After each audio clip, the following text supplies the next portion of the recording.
안녕하세요. 어쌤입니다. 은행이 그 부실채권을 매각하는 대표적인 이유는 이 BIS, 자기자본 비율을 유지하기 위해서입니다. BIS 비율은 8% 이상을 유지해야 되는데 산출 공식으로는 자기자본 나누기 위험가중 자산입니다. BIS 비율이 낮아지면 금융당국에서는 페널티를 부과하기도 합니다. 예를 들어서 외화 차입이 조금 어려워진다든지 아니면 사내 임직원 교체가 발생될 수도 있습니다. 또는 그 뱅크런 같은 부작용도 발생될 수도 있겠죠. 따라서 어떤 이슈가 발생된 그런 은행들은 BIS 비율을 유지하기 위해서 아까 그 산출식에서 이 분자 쪽인 자기 자본을 늘린다든지 또는 이 분모 쪽인 위험 가중 자산을 줄여야 하는 그런 노력이 필요합니다. 그런데 현실적으로 분자인 자기 자본을 늘리는 건 어렵기 때문에 그래서 부실채권을 매각할 수밖에 없는 거겠죠. 참고로 이 시중에서 이 1금융권이 2금융보다 BIS 비율이 높고 모든 금융회사들 중에서 카카오뱅크가 무려 이 30% 이상으로 압도적인 그런 비율을 유지하고 있다고 합니다.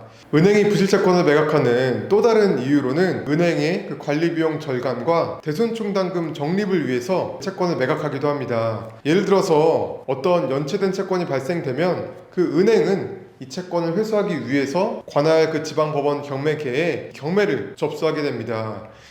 민사집행법상 경매가 접수되면 한 1년 뒤에나 상당한 기간이 소요된 그때 이 배당으로 채권을 회수하기 때문에 이 기간 동안 그 은행의 인건비나 경비, 관리 비용이 발생할 수밖에 없는 겁니다. 금융감독원은 자산의 건전성 때문에 대출을 해주는 그런 은행들한테 대손충당금을 적립하게 합니다.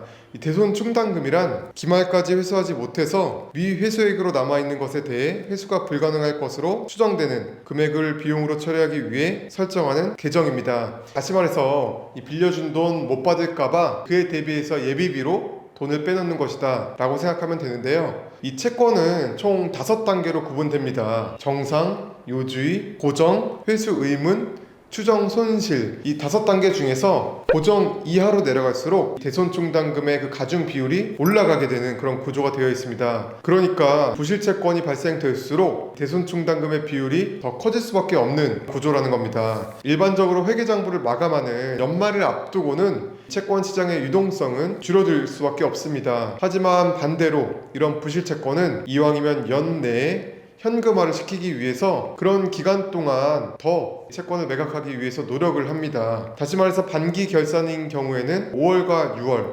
연말인 11월, 12월 이런 기간에 NPL 채권 협상이 더 잘 될 수밖에 없는 이유가 당연히 그 금융기관별로 재무제표를 관리하기 때문입니다. 영상을 보시는 분들도 2024년도 달력에다가 표시해 놓으세요. 5월, 6월, 11월, 12월 NPL 협상 잘 되는 날 별표 3개. 참고로 우리 대부 회사도 지금 영상을 찍는 이 순간이 11월 말인데 이번 달에 채권을 조금 더 순조롭게 좋은 조건으로 매입했습니다.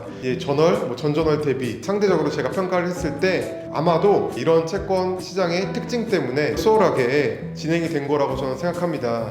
여러분들도 그런 기간들을 이왕이면 참고하셔서 공격적으로 한번 협상을 해보시길 바라겠습니다. 오늘 영상은 여기서 마치겠습니다. 수고하셨습니다.